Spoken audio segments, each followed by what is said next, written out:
All right, good morning, everybody. Welcome to Sport Beach Tech Summit. Welcome to the Art and Science of Coaching. I'll be your moderator today. My name is Elspeth Rollert. I'm the CEO of the Stagwell Marketing Cloud. We build AI-powered software to empower marketers. And I am joined on the stage by a number of esteemed panelists who I will introduce shortly. Now, let's get into it. Coaching today is equal parts intuition and intelligence. Today, we're going to explore how teams and coaches are leveraging biometric data, machine learning models, AI-driven insights, real-time analytics, and equipment engineered at the limits of physics to unlock performance gains. From individual athletes to global teams, today we're discussing how technology is reshaping preparation, decision-making, and what it truly means to coach at the highest levels. Now, joined with me on stage to discuss this are my esteemed panelists. In the middle here, you have Miles Chamley-Watson. He is an Olympic bronze medalist, 3-time Olympian, and 2-time world foil fencer. Beyond sport, he is recognized for his vibrant personality, bold style, and crossover appeal, having attended the 2025 Met Gala and established himself as a standout figure in both athletics and pop culture. And if you don't believe me, follow him on Instagram. You can see for yourself, 500,000 followers. Miles has partnered with top brands including Meta, Nike, Red Bull, Richard Mille, and Mercedes-Benz. He has been featured in publications such as Vogue, GQ, Men's Health, New York Post, and the New York Times. Thank you for being here, Miles.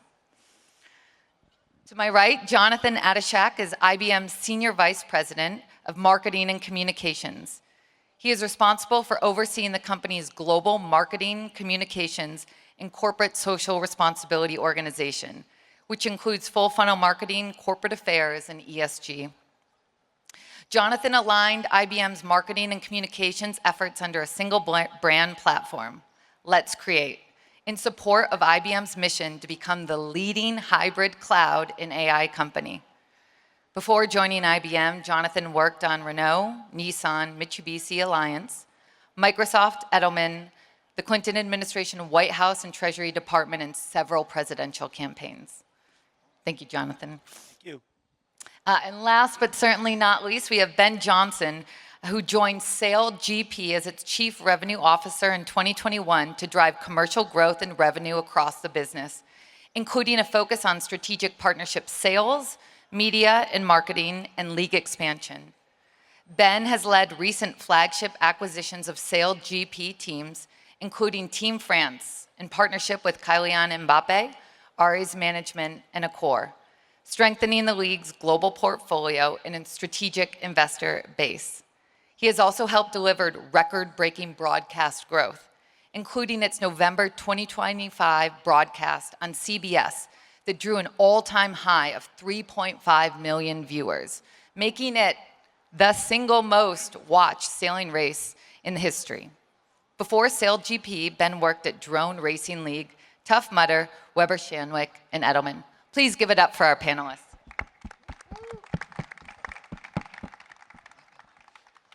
All right, you've heard enough from me. Let's kick off the discussion. I first want to start on this topic of intuition versus intelligence. And Miles, I want to begin with you. You are the antithesis of a predictable athlete. Your style is built on deception and flair. When you work with your coach, do you find that video and biometric data help you replicate your magic moments? Or do you ever feel like too much analysis might actually make you easier for an opponent to solve?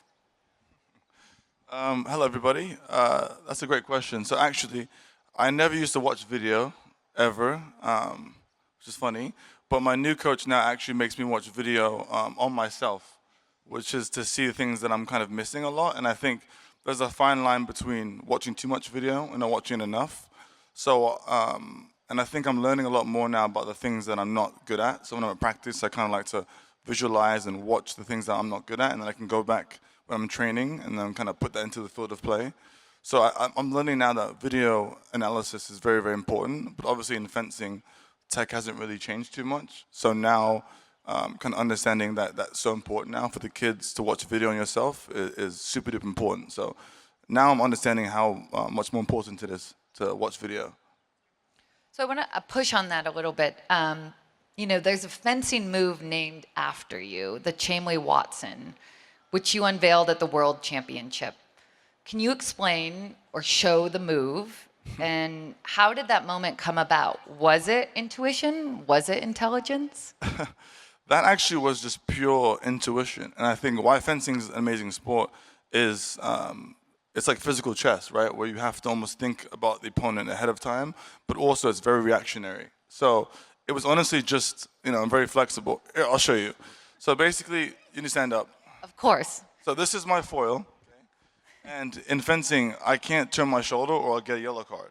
So I was able to wrap my arm around and hit you like that in the chest, which I did the first time. And even, the referee had to kind of stop for a second and like, what happened? And I was like, oh, well, I hit you in the chest. And he's like, what do we call it? And I was like, what about the Chamley Watson? So now it's funny because coaches hate me because there's like these little 7-year-old kids that are trying to do it now. It's obviously not what they should be doing. But I think it's, for me, I think intuition is something that you can't teach. It's kind of what you have and feeling. So I think for me, I always try to find the balance between, those two kind of things, but which has kind of got me to the level where I am now. But intuition is something that I think AI and tech can't really teach yet. Yeah, incredible. I would encourage folks to watch the move. It's pretty great. All right, Ben, I want to turn to you. And before I hop into the question, can you just tell the crowd a little bit more about SailGP? Because candidly, I didn't know as much, and once I dove into it, I'm your newest, biggest fan. No, thank you, and wonderful to be here. We're so appreciative of the opportunity to bring SailGP to groups like this, where you might not have seen it yet, or you might have heard about it in passing, and really some of the education opportunity for us is so important. So for anybody that hasn't seen SailGP yet, think of F1, but instead of really fast cars, we have really fast boats. Oversimplifying it quite a bit, but we have 13 racing, high-performance, high-speed catamarans. These boats are going about 60 miles an hour on water. They're hydrofoiling 6 feet above the water. We actually took an F1 driver, Max Verstappen, on one of the boats, and he said 60 on a boat feels like 300 in a car because you have no traction, you're not wearing a seatbelt, you're really hanging on for dear life. And we have these incredible male and female athletes. We're the only gender equity sport in the entire world that takes mixed gender at the top level of competition, puts them on identical craft and races in incredible venues around the world. So we get to bring this spectacular sailboat race to places like Abu Dhabi, Dubai, Saint-Tropez, Bermuda, New York, LA, San Francisco, and really capturing the imagination of a new audience. But part of our inclusion today, we are a really interesting sport from a technology perspective. Not only have we built this sport more recently, so we're building from scratch, but we've also got the opportunity to really rethink how technology is built into the DNA of a modern sports competition. So, sorry, we're supposed to all feel bad for you for your travel every year, right? It's the toughest places. I have the hardest job in sports. Yeah. So let's dive into that a bit more. So SailGP is arguably the most transparent league in the world because every team has full access to their rivals' data and they're all on the same boat, right? So in most sports, a coach's value is in their secret sauce. But in yours, everyone sees the same sauce, right? So how does this transparency change the dynamics of coaching? And from your perspective, does it turn a coach into a data scientist who just optimizes the numbers, or does it actually raise the stakes for human intuition to find that 1% that the sensors really can't see?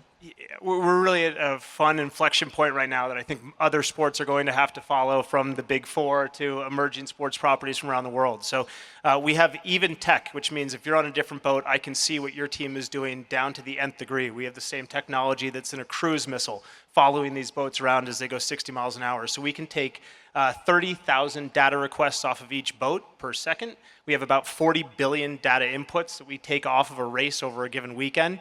But we are at this fascinating moment right now, and I think you hear a little bit with Miles of this idea of intuition versus analysis. We have too much data. Our coaches on land are trying to figure out what's actionable, what's helpful to the team. At the end of the day, it comes down to the performance of the 6 athletes, them being accountable to their teammates and performing their actions at a high level of competition. But we are at the very cutting edge right now of having too much information for our athletes to be able to process in a competitive way and figuring out how do you action that in a way that makes you better day in, day out. So Jonathan, I want to turn to you. IBM is now providing in-fight insights for the UFC and real-time likelihoods for tennis. When you provide that level of transparency to a coach during a match, are you seeing them use it to pivot their strategy midstream? And are there any specific trends you are seeing in what coaches are asking for? Yeah, so first, thank you for having me. The insights that we're providing to the UFC, that we partnered with them on, really take this great historical data and lifetime data and give a new perspective on what's happening. But if you really want to look at how it's used, how AI and data are used better in coaching, I'd pivot even more to the Masters and what we do with the Masters. I don't build the app, so I can't take credit for it, but my colleagues do. And, you know, I think Netflix not long ago said it was the best app out there besides Netflix. People recognize the Masters app as a leading edge sports app.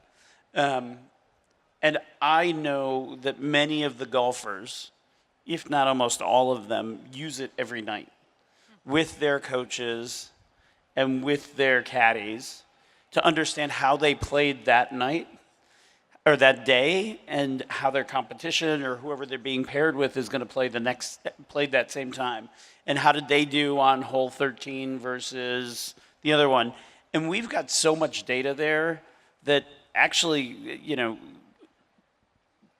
there's so much that it could create an unfair advantage for certain people because not everybody can spend the money to go hire a team of data scientists to compress it.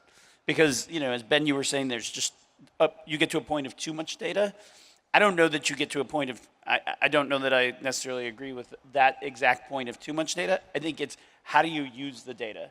Because if I take it out of sport for a minute and just look at business in general, only 1% of data today is in a large language model or just in an AI model in general. 1% of data. So if you really think about that, how do you then take that and put it into a model that becomes much more beneficial and provide better insights to then improve the performance that's happening? Yeah, I used to be at Uber, and we would talk a lot about analysis paralysis. You can have all this data, but if you actually can't take action with it, it's a very expensive paperweight. Exactly. All right, let's move on. I want to get a little more into the physics and biometrics and, you know, how the work that y'all are doing is pushing performance to its physical limits. Miles, you know, you're currently working on the World Fencing League, launching this April in LA. You're going to have to tell the audience more about that. Which uses AI blade tracking to make the invisible, the amazing speed of the foil, visible for viewers like it had been in golf, hockey, or football. Can you talk a little bit more about that technology, how you think it's going to change the sport, both as a competitor like yourself and for the fan base, which I know you're working very hard to build?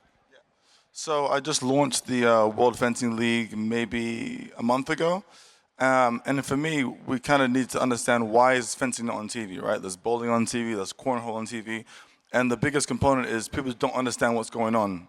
So even at the Olympics in Paris, like my mom's there and I'm getting hit and she's cheering for me. I'm like, that's not my point.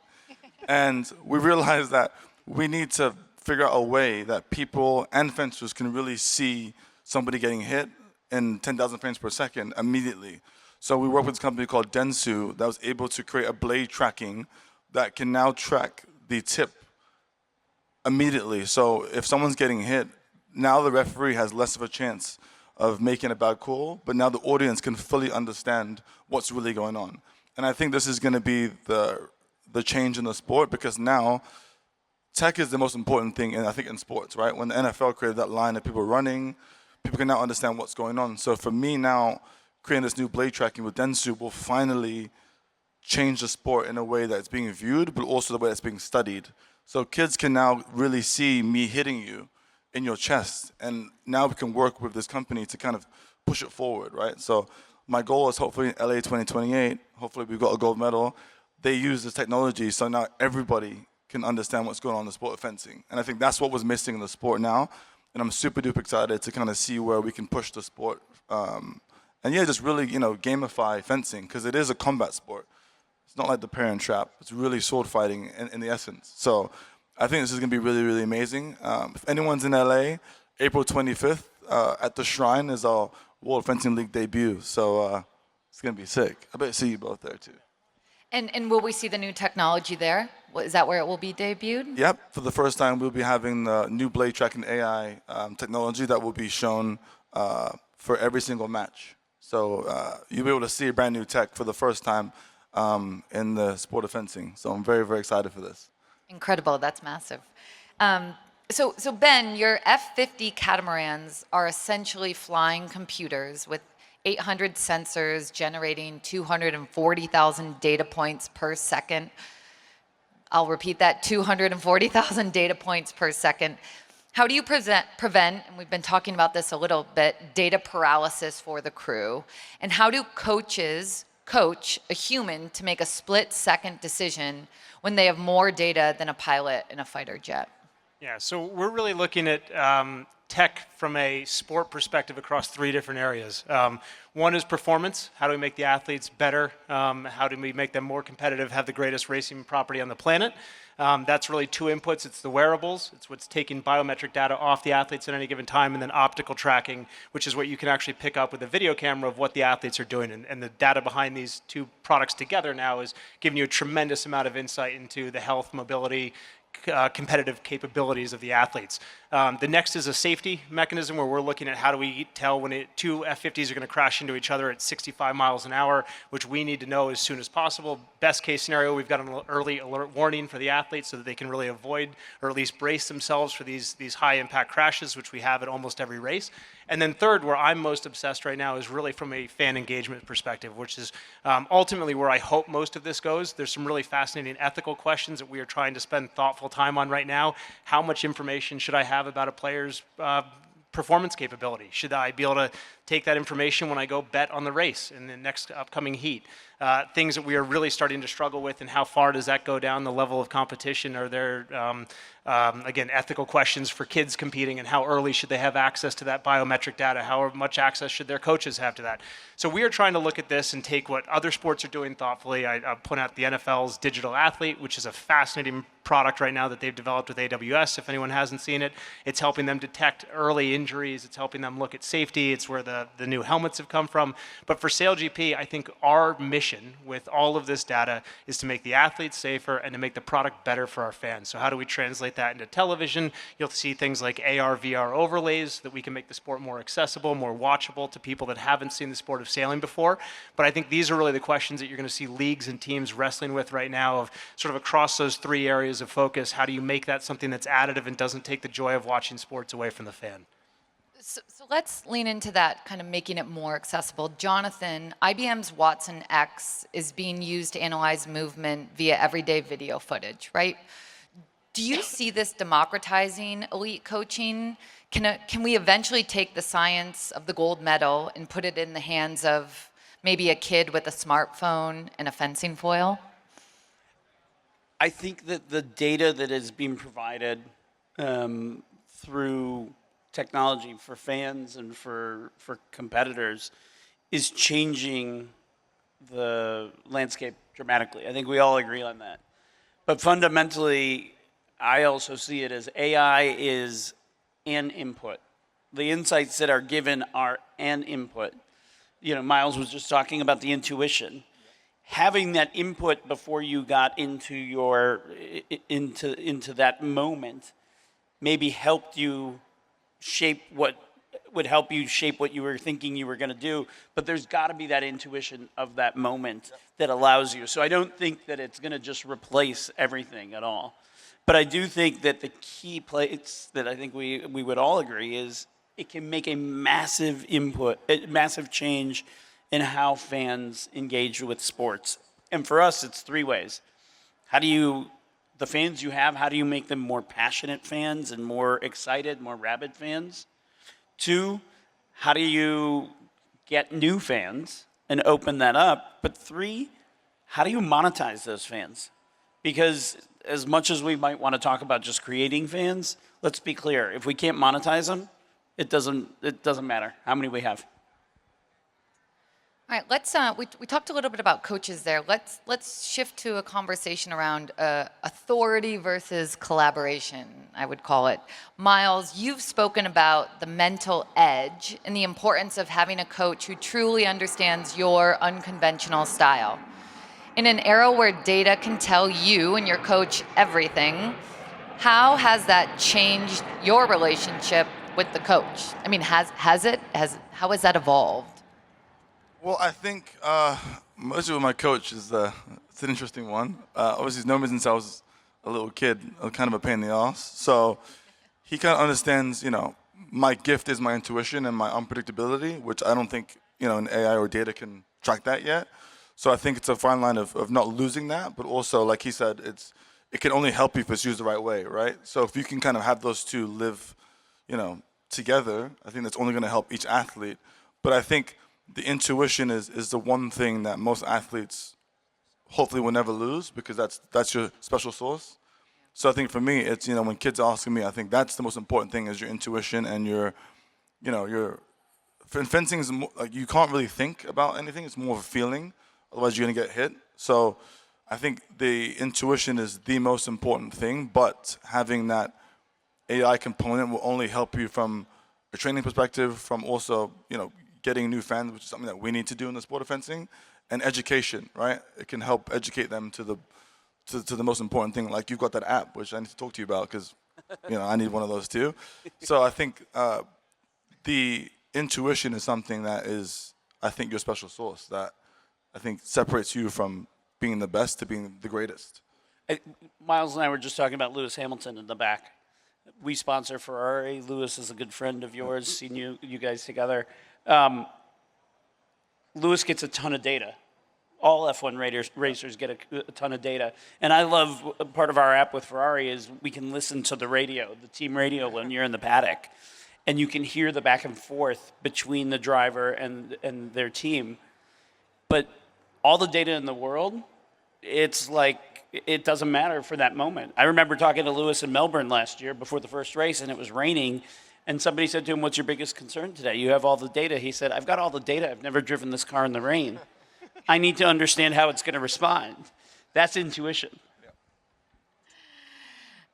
So, Ben, when we think about coaches with SailGP and the open data that coaches have, that athletes have, how does the SailGP coach manage the psychology of the boat when the data might be telling a different story? So we've moved all of our coaches off the water, which for anybody that's followed a 300-year-old sport, there was people up in arms that this is ruining the soul of what sailing is. They wanted to be watching the water. They wanted to be watching the wind. The data they have access to in sort of a similar setup to the paddock at F1 is so much greater, and they're so much more in tune to what's actually happening, not just with the individual boat they're following, but the overall race course and how that plays into strategy. I mean, Miles can talk about this certainly more eloquently than I can, but it's fun for us to watch that balance between a team of 6 athletes working in true unison, where if somebody screws up, they're going to flip a boat at 70 miles an hour, 65 miles an hour, and all 6 people have to react in real time with what a coach is seeing and where that data hits that actionable point. So I think, it's, again, back to this idea of intuition and thoughtful, actionable data, finding a happy harmony together. And that's only, I think, coming down to that human interaction of the athletes and their coaches and how they trust each other in those moments to decide which one wins out. All right, well, we have time for one more question. We've talked about the science all day, but to close us out, lightning round here. If you had to choose between an AI coach with 100% perfect data and a human coach with 100% perfect gut feeling for the final point of a gold medal match, who are you putting your trust in?